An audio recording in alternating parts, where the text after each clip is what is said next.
Membaca pertanyaan, silakan Bapak Ibu bertanya dulu. Yang mau bertanya langsung merasa agak urgent, agak penting, wah ini saya ingin segera tahu dan sebagainya. Silakan. Ya. Nah ini kan filsafat itu dimulai dengan cara bertanya, ditanya atau bertanya. Saya sudah bertanya kepada Bapak Ibu, ya. Nah sekarang gantian, Bapak Ibu bertanya kepada saya. Pertanyaannya bebas, ya. Apa saja silakan. Silakan saya Izin, tunggu tangannya. izin Prof. J. Baik, Pak Febrika silakan Pak.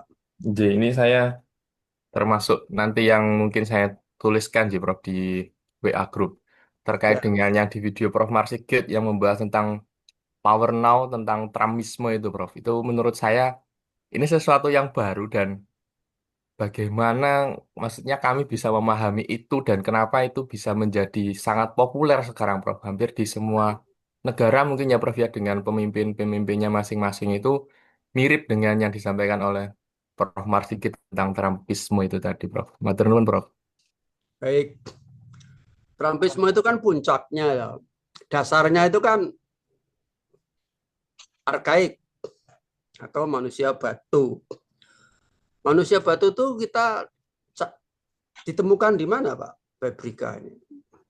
Di Afrika, pedalaman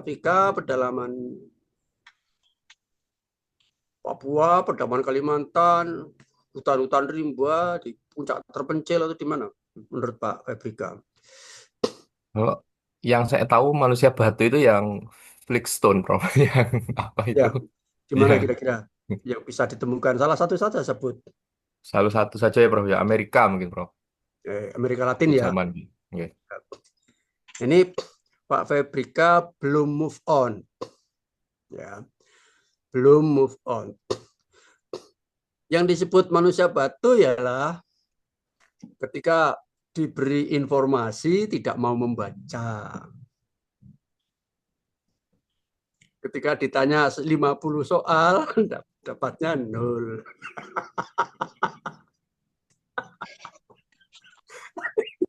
Itu sebenar-benar manusia batu gitu loh Pak. Ya. Nah, ketika ada teknologi nggak mau mengikuti, itu loh. Seperti saya sudah lama-lama sudah semakin membatu saya. Nggak usah khawatir, ada temannya kok Pak. Nah, maka tugas saya sebagai seorang guru itu memecah pikiran Bapak itu supaya tidak lagi menjadi manusia batu ya. Maka saya gempur tiap hari pakai kuis itu supaya bisa naik levelnya setara dengan pemikiran kehidupan dunianya Trump gitu. Sebenar-benar Trump itu siapa di sini? Diri kita masing-masing yang sudah mampu mengakumulasi kayak peradaban manusia gitu. Itu maksudnya. Itulah bahasa analog. Ya, tidak mudahnya belajar filsafat itu karena bahasa analog seperti itu. Diterjemahkan secara harfiah. Ya, nah, Belanda itu kan contoh feodal, tapi sebenar-benar feodal siapa? Diri kita masing-masing yang bersikap sama dengan Belanda. Itu loh. Ya, tuh kamu dengan adikmu semena-mena kayak gitu, ya, memaksa, menyuruh, gitu. Nggak ada terima kasih ya sebenarnya. Kamu tuh seperti feodal, nggak cuma seperti, betul-betul kamu itu berjiwa feodal. Nggak usah cari-cari ke Belanda. Siapa toleran dirimu? Karena filsafat adalah diriku atau dirimu, pikiran kita masing-masing. Ya, ya gitu. Nah, ini sekarang ini kita sudah mulai bijak sekarang. Gitu. Oh, soal otoriter. Politik. Wah, pandainya nunjuk-nunjuk ya gitu. Oh, dia otoriter. Oh, dia koruptor. Macam-macam. Ternyata diriku paling korup. Itulah sebenarnya problem hidup itu seperti itu. Maka filsafat itu bijak. Karena apa? Menunjuk diri sendiri sebelum menunjuk orang lain. Jadi kita itu terancam. Nah, oleh karena itu pertanyaannya adalah diputar lagi videonya. Jangan dikira, oh sudah bikin tugas Pak, jangan dikira tuntas. Oh namanya filsafat dibaca berkali-kali berubah terus pengetahuannya. Nggak bisa tuntas sekali. Oh, saya baca bukunya Immanuel Kant berubah terus. Setiap saya baca, oh iya berubah terus, berkembang, berkembang. Ya, video itu diputar lagi karena itu sudah saya terangkan di video itu. Ya, ya sebenar-benar manusia batu adalah dirimu yang nggak mau membaca padahal diberi bacaan. Kan begitu. Gitu ya Pak Fabrika.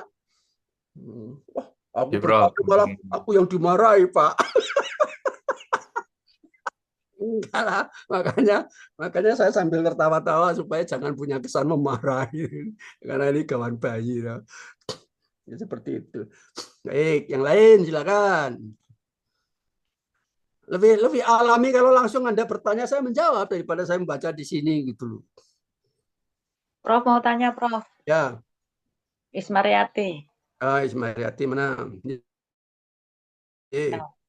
Prof, mengapa kalau mempelajari filsafat itu susah, sulit? Satu, karena yang dipelajari banyak. Yang kedua, karena bahasanya analog. Tadi itu. Ya. Yang dibanyak itu meliputi seluruhnya. Kan begitu kan? Ya. Meliputi seluruhnya. Kan gitu. Kedua, menggunakan bahasa analog. Jadi, siap. Semakin ke atas, semakin sedikit istilah. Semakin ke bawah, semakin banyak istilah. Jadi, bahasa itu, ya, bahasanya ibu dengan bahasanya putra ibu itu lebih banyak bahasanya putra ibu nantinya. Lebih banyak lagi bahasa pergaulan sehari-hari di warung kopi, lebih banyak lagi. Tapi kalau begitu ibu nanti naik level ya bergaul dengan para elit, itu bahasanya lebih sedikit. Elit partai, oh bahasanya lebih sedikit lagi. Ya. Filsafat lebih sedikit lagi bahasanya. Misalnya analitik. Analitik itu punya maksud yang karena banyak bahasanya sedikit, analitik itu punya arti yang banyak. Analitik bisa berarti logika. Analitik bisa berarti bahasa. Karena apa? Karena logik bahasa dan logika itu sama. Bahasa itu logis. Urut-urutan. Kan begitu. Nah, maka ada filsafat analitik. Filsafat akhir zaman. Yaitu filsafat analitik. Yaitu filsafat bahasa. Maka zaman sekarang ini seru orang memperebutkan bahasa. Keras-kerasan di medsos, kuat-kuatan di medsos, memperebutkan istilah. Wah, Indonesia gelap, Indonesia terang, Indonesia gelap, Indonesia terang terus. Mana yang gelap, mana yang terang. Berebut mereka itu. Gitu. Nah, karena apa? Filsafat akhir zaman adalah filsafat bahasa atau filsafat analitik. Gitu. Itulah sulitnya karena ada bahasa analog. Dan bahasa analog ini lebih tinggi daripada sekedar kiasan. Gitu ya, Bu? Ya. Bu Ismariati. Bagaimana mempelajarinya supaya mudah untuk memahami? Baca, dan baca. Jalani, dan jalani. Pikirkanlah perbuatan Anda, kerjakanlah pikiran Anda. Interaksikanlah pikiran dan kerjaan. Itulah gunakan gunakan dengan pola, dengan mengikuti ya beberapa resep atau istilah atau teori yang ada. Jalanilah hidup ini menurut ya pola lingkaran yang berjalan ke depan. Dalam bahasa Jawa namanya ialah cokro manggilingan. Dalam bahasa Yunani namanya adalah hermeneutika. Nah, sebenar-benar hidup, kalau diabstraksi, diperas, diringkas secara geometri, cuma ada dua komponen. Komponen melingkar dan komponen lurus. Melingkar buktinya, kita ketemu hari Senin lagi. Siapa yang membantah? Bukankah itu lingkaran? Minggu depan insya Allah masih ada Senin. Tapi walaupun sama-sama Senin, Seninnya tetap beda. Itulah linear. Jadi kalau diperes kehidupan di dunia ini hanya ada dua, yaitu melingkar dan jadi dia bisa maju karena melingkar dan bisa melingkar karena maju. Itu apa sebabnya? Unsur dasarnya adalah ruang dan waktu, dan itu ciptaan Tuhan. Dari sini kita berkali-kali bisa mensyukuri kehebatan karunia Tuhan itu yang tiada tolok bandingnya. Kan begitu. Ya gitu mau membantah filsafat, tidak setuju filsafat. Ya, karena belum paham saja. Begitu. Baik. Siapa lagi berikutnya? Saya Prof. Bu siapa? Dia. Bu, dia mana-mana? Tangannya mana? Oh Iya, ya. Arini. Iya. Asli mana, Bu? Jogja. Jogjanya mana? Ngeplak. Hmm? Ngeplak. Hmm? Ngeplak. Oh, ngeplak. Silakan, Bu. Pertanyaan saya nomor 31. Mengapa akhir Anda sama dengan Oh, bentar. Yang ini yang non quiz Oh dulu. ya, bagaimana cara memahami filsafat dengan sistematis? Soalnya saya selama ini belajar filsafat itu belum sistematif. Mohonnya. Baik. Filsafat itu tidak sistematis, Bu. Ya.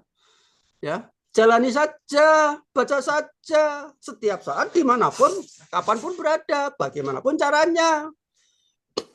Tabrak saja. Ya. Yang penting move on, daripada cuma diam saja. Itu. Bahwa setiap gerak, itu kalau kita refleksikan jadi filsafat. Setiap yang ada kalau kita refleksikan jadi filsafat. Kan begitu. Filsafat itu enggak sistematis, karena ada melingkarnya. Ya, kalau sistematis kan separohnya, dia maju ke depan. Nah kalau ada melingkarnya, mau ke depan melingkar lagi, mana sistematis. Filsafat itu ada berdimensi, berstruktur-struktur, bermakom-makom. Kan begitu. Maka baca saja, nggak usah pilih-pilih. Mana yang baca saja. Karena apa? Filsafat itu lebih lembut daripada udara.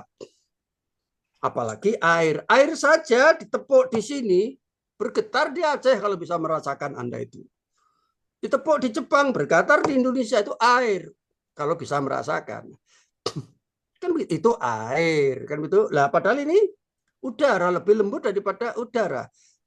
Maka kalau S3 filsafat, seperti saya, doktornya dokter filsafat. Dokter filsafat itu kalau disertasi, ngambilnya tuh tokoh. Bongkar tokoh. Maka saya ngambil tokoh yang ada banyak mahasiswa tuh ngambil tokoh klasik, tokoh modern, tokoh kontemporer. Gitu. Nah, saya ngambil tokoh pertengahan, tokoh modern Immanuel Kant. Tidak bisa. Gitu. Aku nggak mau baca yang klasik, aku nggak mau baca yang kontemporer, aku hanya modern saja. Tidak bisa. Begitu aku buka filsafat satu kata, maka dia tuh terkait dengan yang klasik, terkait dengan yang kontemporer, kemana-mana. Kemana-mana aku gendong. Ada nyanyian itu. Nah, gitu. Walaupun saya itu disertasinya tentang Immanuel Kant, tetapi pembahasannya sampai Plato, Aristoteles, gitu. Ya, begitu sampai David Hume, sampai yang kontemporer, gitu. Ya begitu. Gitu ya Budia ya. Baik, Prof. Sempatkan saja. Jadi nggak ada dalam filsafat ini bacaan yang paling penting, bacaan yang ya. Nah itu kenapa di awal. Awalan, gitu. Kalau dia ada tengah kan, oh beda-beda. Ini penting, ini tidak begitu.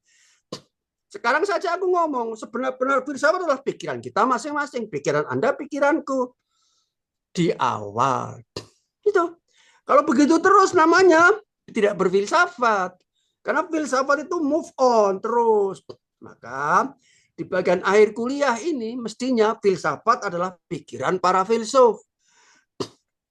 Seberapa kadar berat atau kadar muatan bahwa omongan Anda, pikiran Anda itu memuat pikiran filsuf. Itu.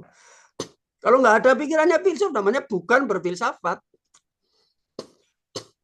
Maka kalau Anda sudah mulai maju, sekarang sudah pikirkan begitu, bagus. Itu namanya move on lebih cepat. Maka Bapak Ibu sudah mulai membaca. Oh, ini menurut Plato seperti apa, Aristoteles seperti apa, bagus. Kalau sekarang kan tinggal niatnya saja, buka Google selesai, buka Google selesai. Plato siapa, Aristoteles siapa, di wiki semuanya ada. Jangankan Google, Pak Marsikit aja ada kok. Jangankan Plato gitu kan. Berikutnya. Izin Prof, Izin. saya Siapa nih, siapa? Tangannya. Fitriana Ibrahim. Oh, Fitriana Ibrahim. Silakan, Bu. Izin Prof bertanya, apakah kehidupan manusia itu sejatinya terpola antara apa yang telah ditentukan, dalam hal ini adalah takdir, dan apa yang dapat dipilih dalam hal ini adalah usaha.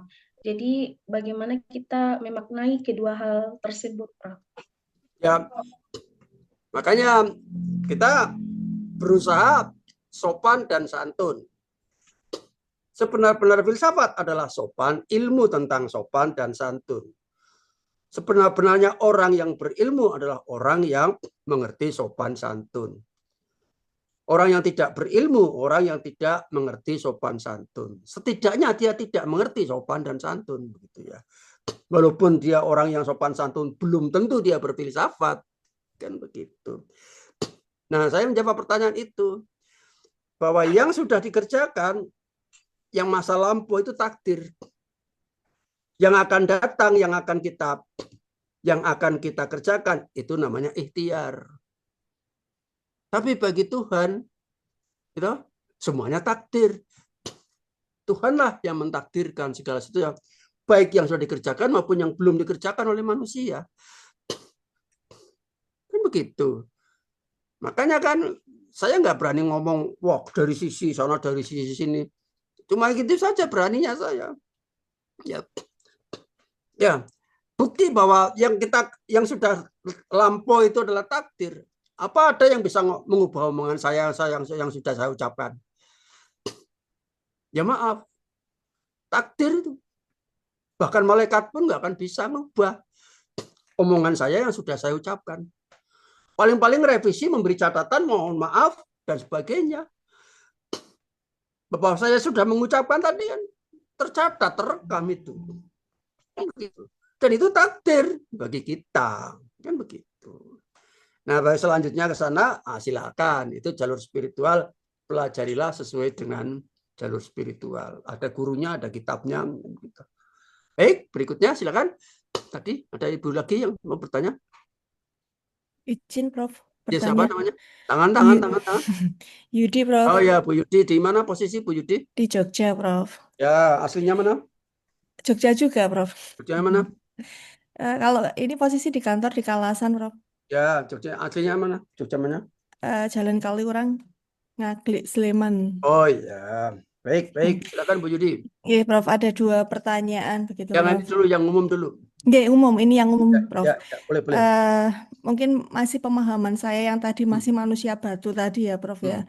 Artinya ketika mendengarkan YouTube kemudian dan membaca makalah Prof ini kan memang selalu filsafat ini disangkutkan dekat dengan pembicaraan agama begitu, Prof. Kadang ada saya tidak setuju dengan kalimat-kalimat yang di sana gitu ya, bertentangan di hati nurani saya gitu, Prof. Ini yang bergejolak kaitan dengan agama, kemudian yang kedua adalah terkait dengan filsafat. Yang kedua, Prof, ketika satu dulu. satu dulu. Satu aja bisa 2 jam pelajaran, bisa 2 hari nanti. Nggih, baik, matur suwun, Prof. Baik. Nah, inilah pemaknaan daripada kesadaran berfilsafat itu adalah kesadaran adanya dimensi, makom-makom atau struktur. Dalam filsafat itu ada 4 struktur dunia. Saya ulangi lagi, 4 struktur dunia itu struktur yang paling bawah materi, struktur di atasnya formal, struktur di atasnya lagi adalah normatif, dan struktur paling atas adalah spiritual. Walaupun materi, walaupun formal, walaupun normatif, walaupun spiritual, maaf Bu, walaupun spiritual, itu pikiran. Jangan salah. Karena sejak awal sudah kita tetapkan, sebenar-benar filsafat adalah olah pikir, titik. Sementara itu modal kita. Nanti gampang ditambah. Kan begitu. Walaupun itu batu, contoh, realita, itu pikiran. Kan gitu kan. Makanya tujuan berfilsafat itu apa sih? Tujuan berfilsafat adalah mencari orang jujur. Mencari pikiran jujur. Pikiran jujur dalam filsafat namanya apa? Pikiran murni. Yang jujur itu yang murni itu. Jadi kalau begitu lawan daripada berfilsafat ialah pikiran yang tidak murni, pikiran yang termotivasi dengan ketidakjujuran. Salah satu sumber daripada pikiran yang tidak murni itu adalah politik. Karena politik itu bukan berorientasi pada kebenaran. Kalau memang berorientasi kebenaran itu adalah bonus. Tapi sebagian besar politik itu berorientasi pada kepentingan atau kebutuhan kelompok atau kepentingan kelompok. Nah, maka untuk mengatasi pertanyaan Bu Yudi itu perlu diketahui, perlu dihayati dan dimengerti adanya tata krama sopan santun adabnya orang berfilsafat. Nah, adabnya orang berfilsafat, satu, memahami struktur dunia yang bertingkat-tingkat, bermakom-makom. Jadi, saya tidak bisa sembarang ngomong. Diam itu emas. Nah, ngeri toh. Anak cucuku kelas 3 SD sedang mau belajar bicara giat-giatnya suruh diam. Ya. Katanya diam itu emas. Ternyata diam emas itu dulunya muncul di arena politik. Ada tokoh politik yang mengatakan diam itu emas. Kemudian diam tanpa ada kejelasan apapun kan merugikan. Siapa yang harus mengerti? Ya kita-kita ini yang belajar filsafat. Ya. Diam itu emas bagi orang tertentu, tujuan tertentu. Tapi bagi cucuku yang mau sedang belajar bicara, sedang banyak belajar pidato, itu tidak, diam itu emas. Itulah kalau kita mau memikirkannya, berarti kita terbebas dari mitos. Mitosnya apa? Diam itu emas. Kalau tidak memberi penjelasan, berarti dia tidak bertanggung jawab. Ya, telah merugikan masyarakat. Gitu?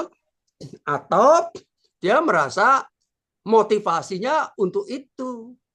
Tapi dia tidak menyadari, mungkin tidak paham akibatnya. Mengatakan membuat mitos-mitos di tingkat nasional. Itulah sebabnya, gitu, untuk mencari kebenaran itu ada kendalanya. Nah, bahwa ketika ada tokoh masyarakat di tingkat nasional mengatakan diam itu ada emas, itu namanya kendala panggung. Orang yang ada di atas panggung itulah dianggap benar apapun yang diomongkannya. Aku punya tetanggaku ngomong, apapun kalau yang pidato Pak Profesor, benar semua, udah. Aku nggak akan berpikir, sudah. Ikut saja, sudah. Nah, aku punya seperti itu. Begitu kan? Nah, kan jadi belum tentu. Nah, maka adab itu bisa dirunut pakai logika. Logika yang pertama adalah tidaklah mungkin setinggi-tinggi ilmu bisa mampu mengungkap misteri hati. Hati itu spiritual, maka tidaklah mungkin pikiran kita, filsafat kita mampu mengungkap doa, mampu mengungkap misteri ketuhanan. Jangan coba-coba. Itulah garisnya, Bu. Untuk menghilangkan keraguan itu. Nah, sebenar-benar keraguan di dalam pikiran, itu yang dicari dalam filsafat. Harus diragukan pikiran itu. Tapi jangan sekali-kali ragu di dalam hati. Karena ragu di dalam hati itu Naudzubillah min dzalik, itulah godaan seekor setan, kan begitu.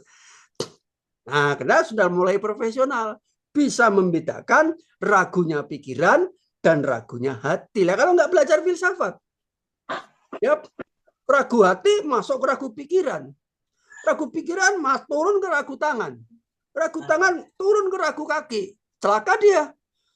Mau nyebrang jalan, gitu, mentang-mentang susah, ragu-ragu dalam hati, apa mau diterima atau tidak lamaran, gitu.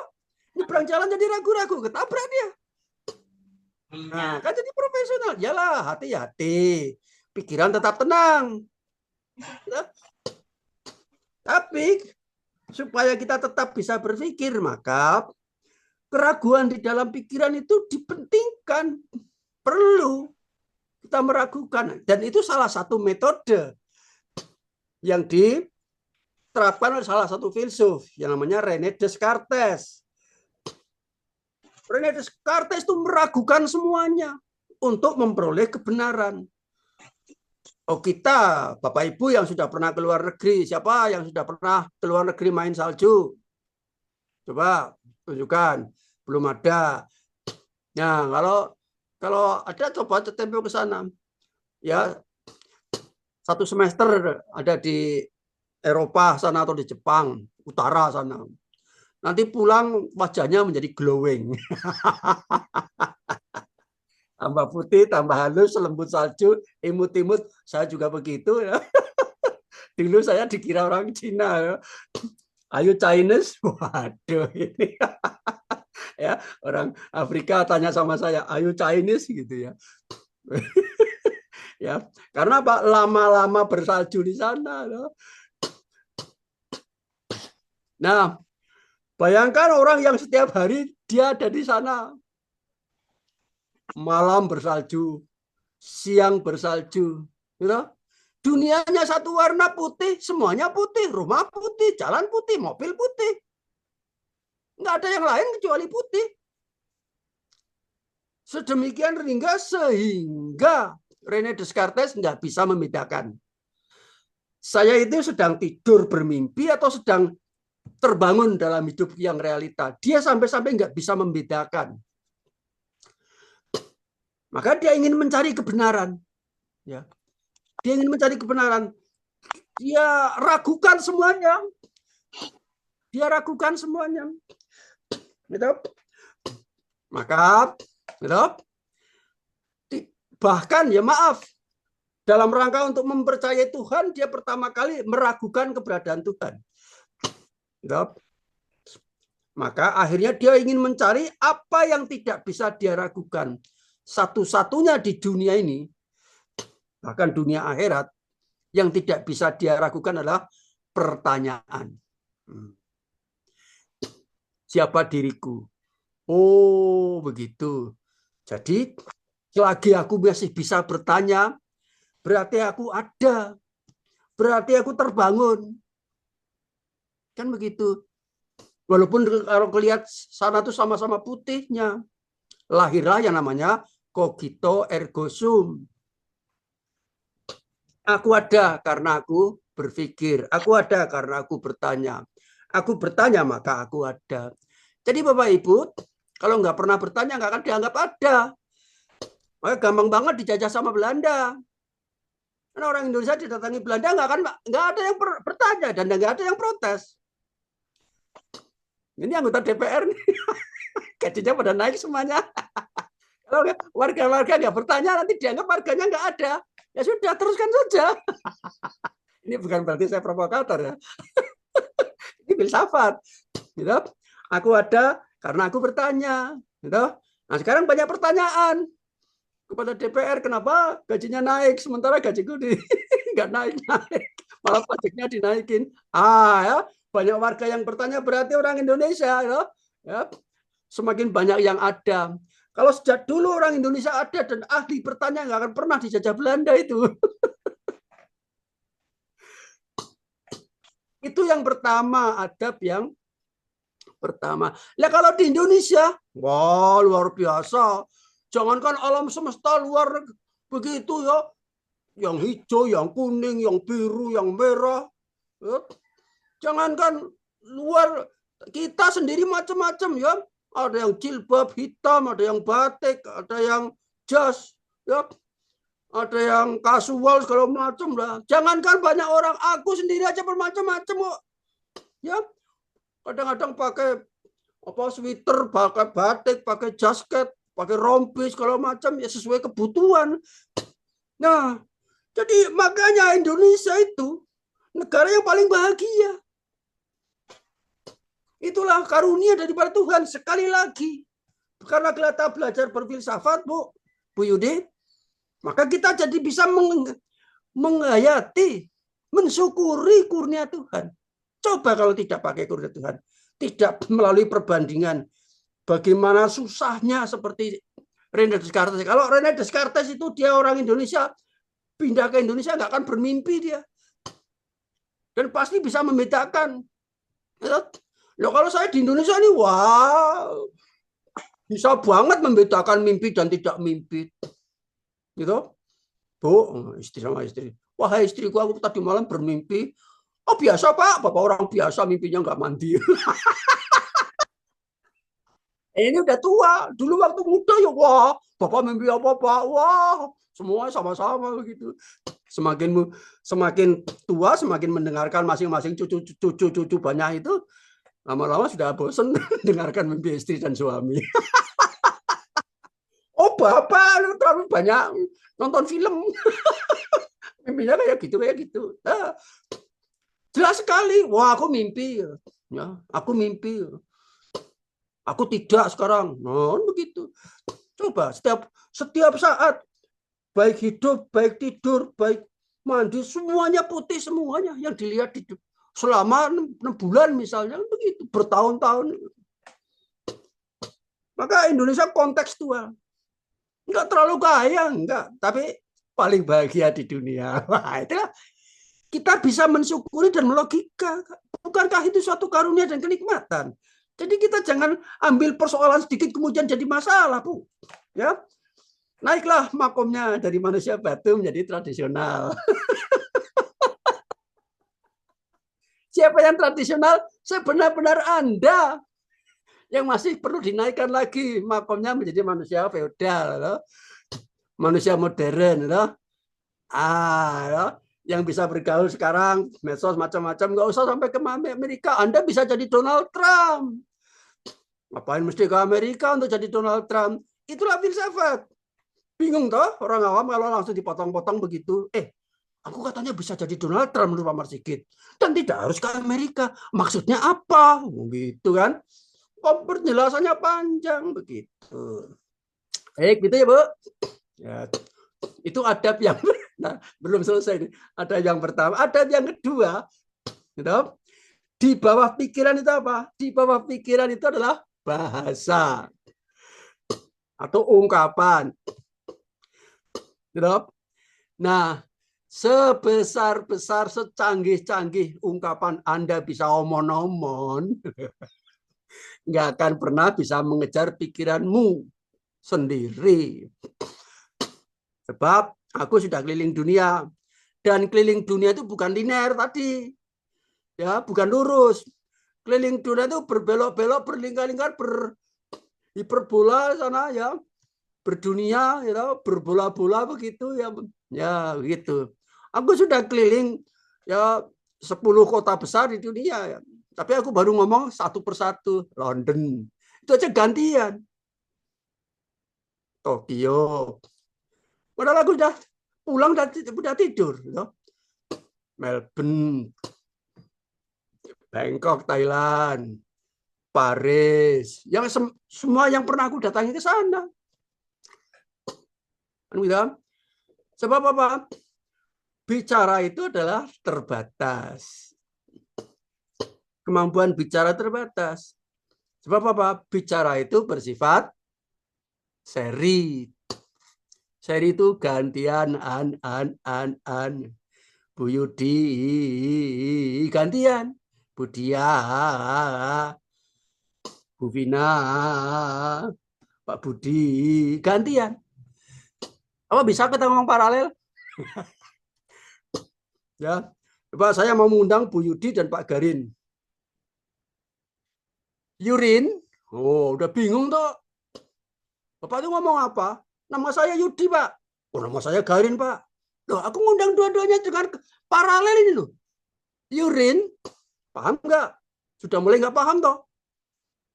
Aku juga mulai nggak paham. Tambah, Bu Suni akan saya panggil sekaligus. Yurin Sun. Sudah mulai gila saya.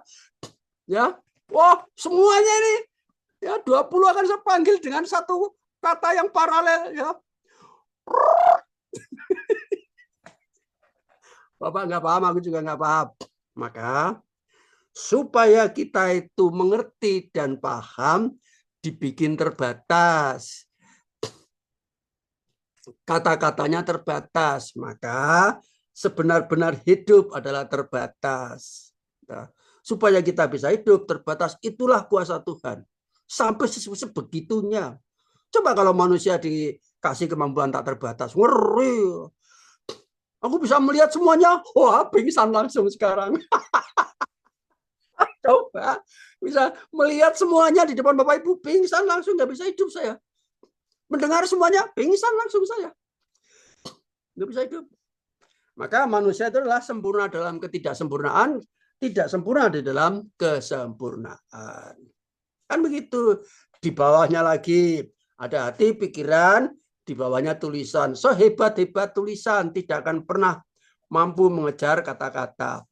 Dan sehebat-hebat perbuatan tidak akan pernah bisa mengejar tulisan. Oh, saya itu bertransformasi. Mulai dari naik sepeda dulu kuliah, naik motor, naik mobil, segala macam. Motor gede-gede saya pakai. Sekarang mobil lagi, setelah itu ganti motor yang kecil. Terakhir saya ganti motor yang lincah, naik trail ya. Jadi pembalap supaya apa? Supaya bisa memberi kuliah yang sehat. Lincah kemana-mana. Tetapi secanggih-canggih motor saya dikasih apa Pertamax turbo pangkat 10 misalnya. Ya, olinya pangkatkan 5 misalnya begitu ya. Ngebut begini. Nggak akan bisa ngejar itu. Jam 7.30 aku ngajar di Pasca. Jam 7.30 aku ngajar di MIPA. Coba gimana nggak menjalankannya? Harus satu saja. Ya. Jadi Bu Ismariati ya. Fokusnya satu saja ya. Kalau ada kegiatan yang lain ya silakan. Tapi kalau kayak begitu nggak akan efektif. Tapi kalau terpaksa ya boleh lah, maklum lah. Semakin tua semakin dimaklumi. Itulah adabnya Bapak Ibu. Jadi sebelum Anda belajar filsafat, tetapkanlah dulu iman dan takwanya. Kalau mulai bingung, mulai kacau pikiran, berhenti dan berdoalah, sholat, dan kemudian zikir. Begitu aja. Minta petunjuk kepada Allah. Karena ini sesuatu yang nggak mudah. Kita sampai jam berapa, Pak Ibu? 9.40. 9? 4. 9.10? Iya, 9.10, Bro. Ya, silakan yang lain.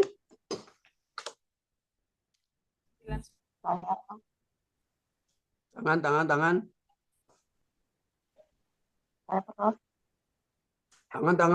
mana? Tangan. Bu Rizky, Bro. Oh, Bu Presiden Rizky. Bu Rizky. Tangannya nggak kayak gini. Iya. Silakan Bu Rizky. Bu Rizky asli di mana? Asli mana? Saya asli Makassar, Prof. Oh ya, silakan. Pertanyaannya apa? Baik, terima kasih, Prof. Terkait dengan pertanyaan dari kuis ini, mungkin ada kaitannya juga.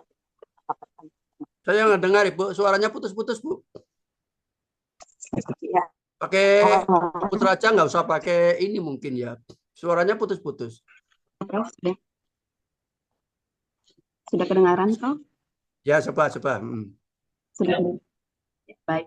Jadi ini masih ada keterkaitan dengan pertanyaan teman-teman tadi dari beberapa tadi teman yang bertanya terkait dengan bagaimana sih mempelajari filsafat itu. Dasar untuk mempelajari filsafat itu seperti apa? Karena saya yakin dasar saya, misalnya kalau saya mau bandingkan dengan dasar yang dimiliki Prof itu jauh, sangat jauh mungkin untuk mempelajari filsafat. Dan tentu ini masih ada unsur, saya rasa unsur subjektivitasnya. Apalagi tadi sudah dijelaskan oleh Prof bahwa filsafat itu adalah kejujuran dalam berpikir. Jadi ketika saya berpikir, bisa jadi kejujuran yang saya punya itu berbeda dengan kejujuran yang dimiliki oleh misalnya pemikiran teman-teman yang lainnya.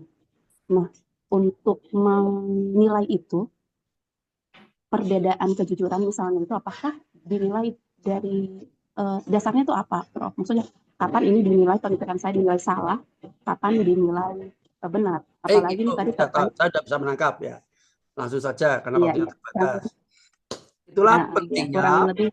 Baik Bu, sudah tahu saya. Ya, itulah pentingnya ya belajar dari pikiran para filsuf. Ya. Immanuel Kant itu membuat buku dengan judul The Critique of Pure Reason. Kritik itu aslinya artinya di negara barat itu adalah mencari dalam rangka untuk membangun. Tapi di Indonesia karena masuk ke area politik, kritik itu artinya mencari dalam rangka untuk menjatuhkan, bahkan menghancurkan. Jadi kritik di barat dengan kritik di Indonesia sudah beda. Ya. Maka di Indonesia kalau dengan barat dibandingkan orang yang politisi yang tak bertahan dari kritik itu hebat sekali, gitu. Karena memang dia bertahan dari usaha-usaha untuk menghancurkannya kan begitu. Nah, kembali lagi dari bukunya tadi The Critique of Pure Reason. Pure itu murni, reason itu pikiran. Pikiran mencari pikiran murni atau mencari orang jujur. Nah, itulah pentingnya supaya kenapa? Supaya kita ada semacam tadi pedoman. Gimana caranya mencari orang jujur? Jujurku dengan jujurnya orang lain tadi menurut Bu Rizky bisa beda-beda. Itulah namanya justifikasi. Justifikasi itu kedudukan pikiran. Caranya mengetahui kedudukan pikiran dibandingkan. Caranya membandingkan dengan karya-karya besar para filsuf atau ilmuwan, hasil penelitian dan lain sebagainya. Nah, menurut Immanuel Kant, orang jujur itu punya dua ciri yang utama, dua ciri tambahan. Dua ciri yang utama yaitu yang pertama itu logis.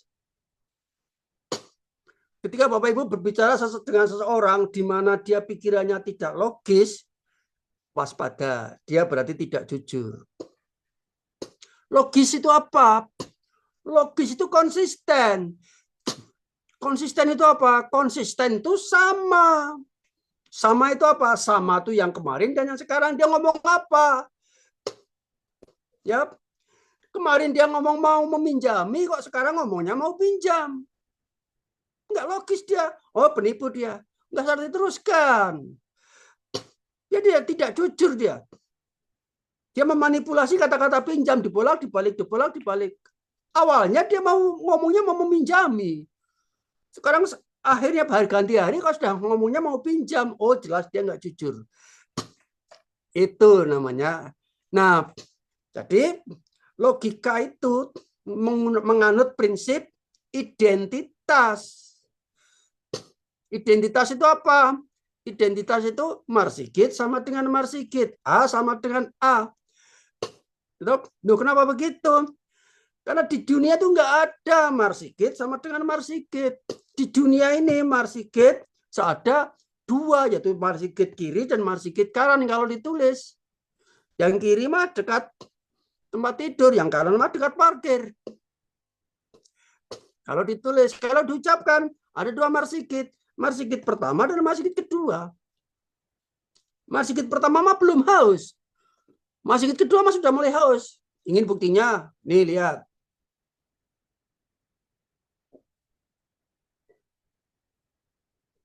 Oh. Apa sama? Enggak. Dia adalah sebenar-benar Marsigit yang sama di dunia ini. Kenapa? Karena di dunia berlaku hukum kontradiksi.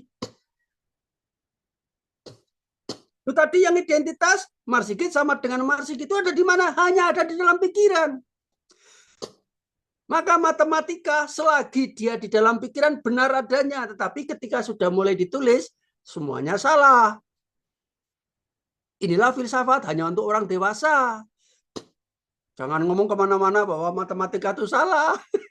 Loh, di aku punya buku tebal matematika. Ya, terbakar tinggal separuh. Ini namanya bukan matematika itu buku matematika. Gitu, gitu. 4 hangus tambah 6 hangus. Apakah ketemunya 10 hangus? Ya enggak lah. Itu kan realita contohnya. Maka hukum identitas, kesamaan, logika itu di dalam pikiran. Maka kalau ada partai identitas, partai yang hanya ada di dalam pikiran. Begitu itu dilaksanakan salah, menyalahi kodrat. Boleh berangan-angan bikin partai identitas, tapi jangan coba-coba melaksanakannya di realita. Nggak akan berjalan. Karena bertentangan dengan kodratnya. Sebab kodrat di realita itu hukumnya kontradiksi.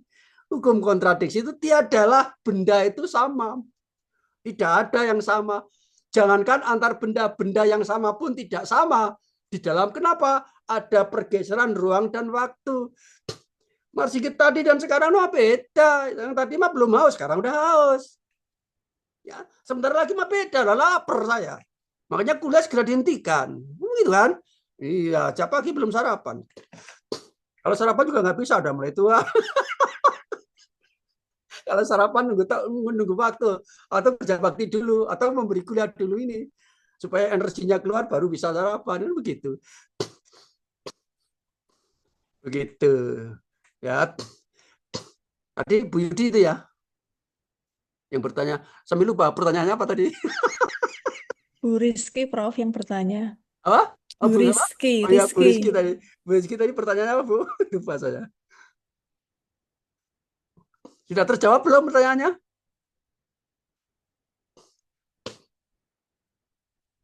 Bu Rizky sudah bertanya.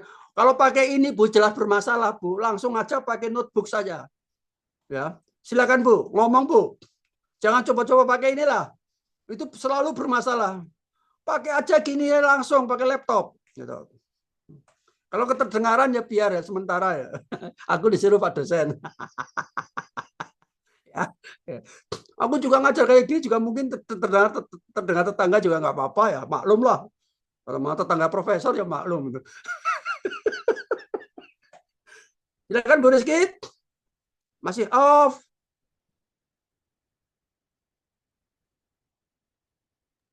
Masih mute, Bu Rizky. Bu Rizky masih off mic-nya gitu loh. Gara-gara pakai telinga itu loh, Bu.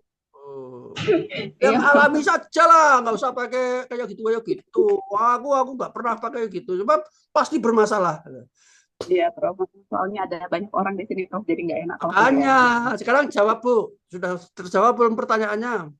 sudah terjawab, Prof. Pertanyaannya apa tadi? Lupa saya.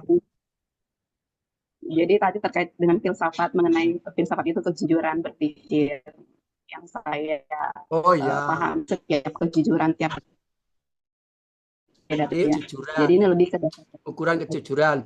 Yang pertama, orang jujur itu ciri-cirinya adalah logis. Gampang toh?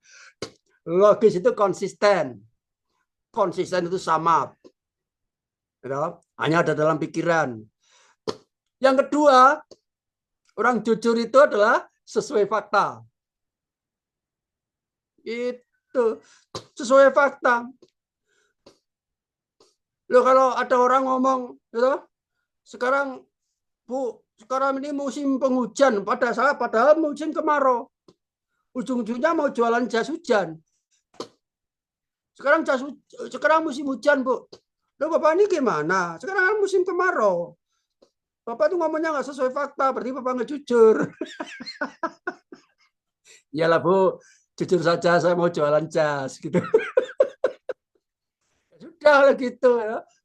Tinggal aku mau beli atau tidak. Yang pertama logis, yang kedua jujur. Yang pertama logis, yang kedua sesuai dengan fakta. Itu aja isi daripada pikiran Immanuel Kant dalam bukunya The Critique of Reason. Yang dicari seperti itu. Gitu ya. Baik, waktunya tinggal 10 menit. Sekarang saya terangkan dari pertanyaan kuis Bapak Ibu secara cepat saja, daripada satu-satu nanti bertanya seperti apa. Langsung saja saya terangkan. Siapa Anda? Anda ini ya jawabnya adalah ada. Yang ada. Secara metafisik yang ada itu ada 3 serangkai yang tidak bisa dipisahkan Bapak Ibu. Yaitu yang ada, yang kedua mengada, yang ketiga pengada. Bapak Ibu, sekarang ini kuliah filsafat itu sebagai yang ada. Sebab hadir. Tapi keberadaannya itu diancam menjadi dikurangi kalau tidak mengerjakan tugas. Maka sebenar-benar mengerjakan tugas namanya mengada. Oh Pak, saya sudah mengerjakan tugas Pak. Udah dikirimkan belum? Oh lupa Pak. Berarti tidak ada hasilnya. Tidak ada pengadanya. Nah, jadi ada saja tidak cukup. Harus dilengkapi dengan mengada dan pengada. Dan itu untuk setiap zarah. Setiap unsur di dunia ini berlaku seperti itu. Sinar matahari itu ada. Karena ada prosesnya menyinari dan ada hasilnya menjadi panas. Kan begitu. Kuliah ini ada. Karena aku mendengar ada prosesnya Pak Marsikit dan ada hasilnya aku jadi mengerti. Maka problem yang ada ini menjadi masalah. Itu bagaimana kita membedakan antara yang ada dan yang tidak ada. Bagaimana kita membedakan antara yang ada dan yang tidak ada. Nah, sekarang saya ingin bertanya. Apa yang saya pegang, Bapak Ibu? Tidak kelihatan. Tidak kelihatan. Siapa yang punya ilmu kebatinan, telepati, dan sebagainya? Baik tradisional, modern, maupun Trumpisme. Siapa yang bisa menebak apa yang saya pegang? Udara. Nah, jadi pikiran itu mengenai barang siapa mau mempelajari pikiran itu tentang kedudukan pikiran. Nah, pikiran itu apa? Pikiran itu adalah konsep. Konsep yang paling kecil. Konsep yang paling kecil itu apa? Yang ada. Bapak Ibu tidak tahu yang ada di dalam tangan saya. Kedudukannya bagi pikiran Bapak Ibu yang ada di tangan saya masih bersifat mungkin ada. Jadi mungkin ada itu kedudukan. Nah, bisa menjadi ada atau tidak? Suka-suka. Tergantung Bapak Ibu niat mau mengerti enggak. Yang pertama, yang kedua, aku juga ikhlas nggak menunjukkan gitu. Sekarang bertanya pada Bapak Ibu, ingin nggak mengetahui apa yang saya pegang? Kalau nggak ingin ya bubar saja kuliahnya. Ada kooperatif ini namanya. Ingin Prof, ingin Prof. Ingin, Prof. Belajar itu ada kerjasama antara siswa dan gurunya. Ingin. Oke. Jadi problem kita ialah ingin mengadakan yang mungkin ada menjadi ada.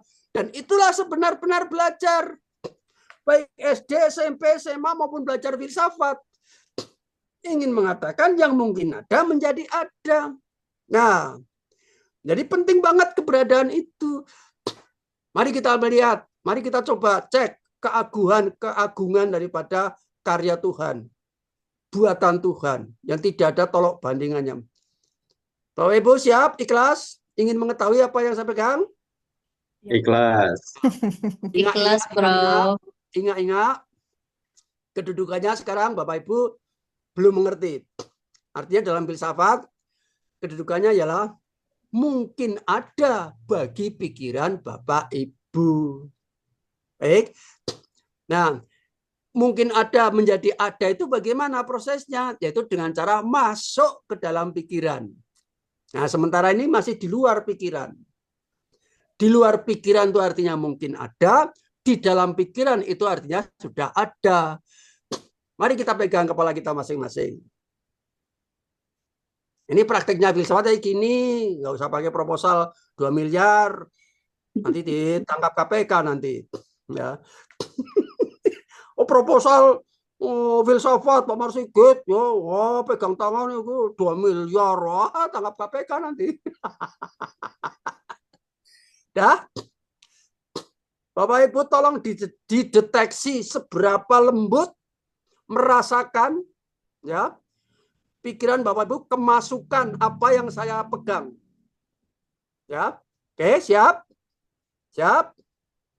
Saya hitung mundur 5, 4, 3, 2, 1, 0. Apa Bapak Ibu? Tutup tetes mata ya. Tutup tetes mata. Good. Saya ulangi lagi, tutup tetes mata. Saya cek sekarang. Pak Febrika. Apa Pak yang saya pegang tadi? Tutup tetes mata, Prof. Ya, bisa jawab. Berarti tutup tetes matanya yang dipegang Pak Marsigit sudah masuk ke kepalanya Pak Febrika. Terasa nggak tadi, Pak? Tidak terasa sih, Prof. Itulah keagungan karya daripada Tuhan yang Maha Kuasa. Itu loh, Bu. Bu siapa tadi? Bu Dia. Ya. Caranya mensyukuri, belajar filsafat gitu, diambil positifnya. Yang negatif kita berusaha singkirkan dengan cara pengetahuan baru gitu. Jadi sekarang tutup mata sudah ada di dalam pikiran Bapak Ibu, kita cek. Tutup mata sudah tidak saya pegang, sudah saya simpan gitu. Saya cek lagi. Bu Risa, Mega Fitri. Ya, Prof. Tutup mata tadi warnanya apa? Putih, Prof. Wah, hebat. Wow. Betul-betul itu sudah masuk dalam kepala Ibu. Ya. Nah, kita memasukkan input data ini sama tadi saya sudah memasukkan input data melalui penglihatan. Ya. Bapak Ibu setiap hari pakai handphone ini memasukkan input data.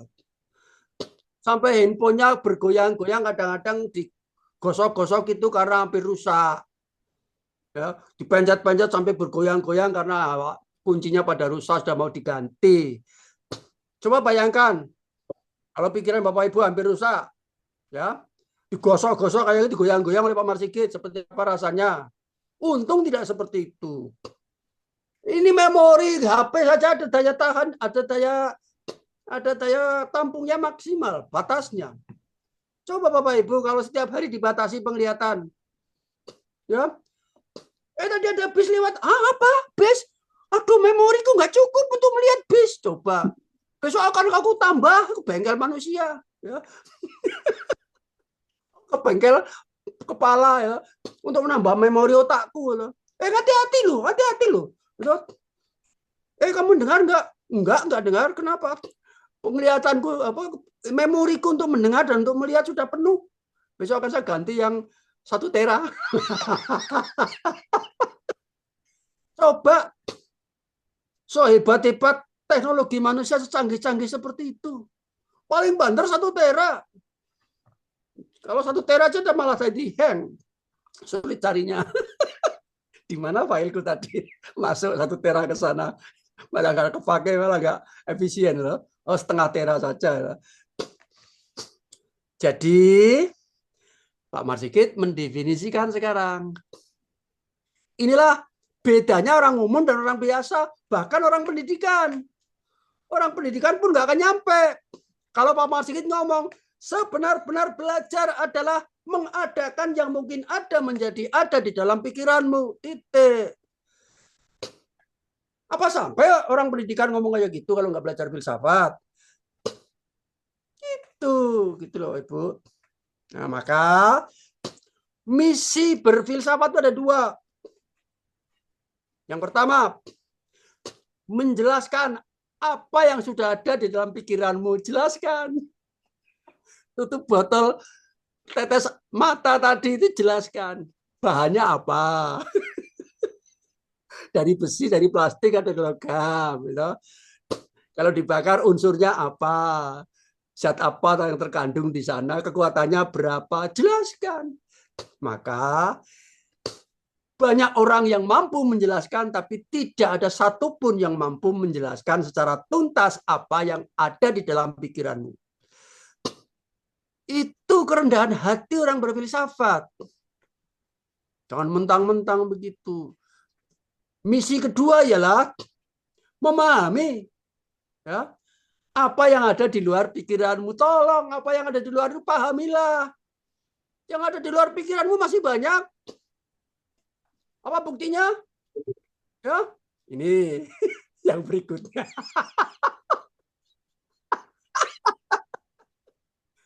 Yang berikutnya masih banyak. Jangankan masih banyak lagi. Apa ini? Tutup botol, warnanya merah. Itu baru di depan saya loh. Yang di tetangga saya yang belakang sana, yang di kelurahan, kecamatan, kabupaten, wah bermiliar-miliar. Mana yang bisa kamu mengerti? Nggak seberapa, sudah hebatnya, sudah sombongnya bukan main. Kenapa tidak berlagu? Itulah disebut bahwa filsafat adalah kebajikan. Menjadi bijaksana. Begitu Pak Ibu, waktunya sudah pas. Ya, saya minta maaf kalau ada kesalahan.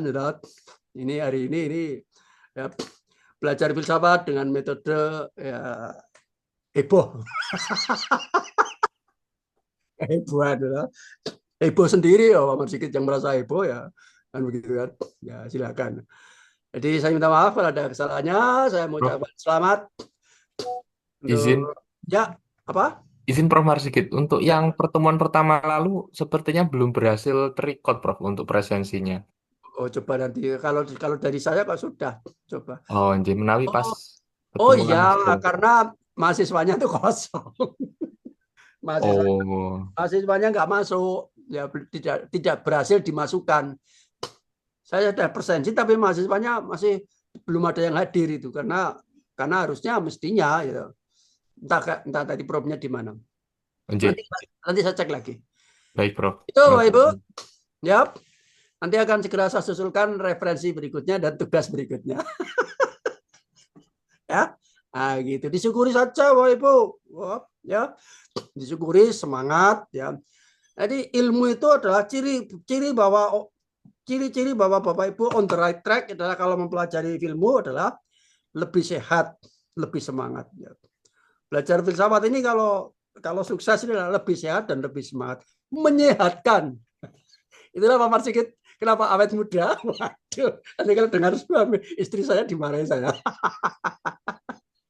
Karena memang ilmu itu mudah. Ya, di akhirat nanti mudah semuanya, gitu. Karena banyak ilmu di sana kan, gitu kan. Nah, begitu. Baik, itulah Bapak Ibu semuanya.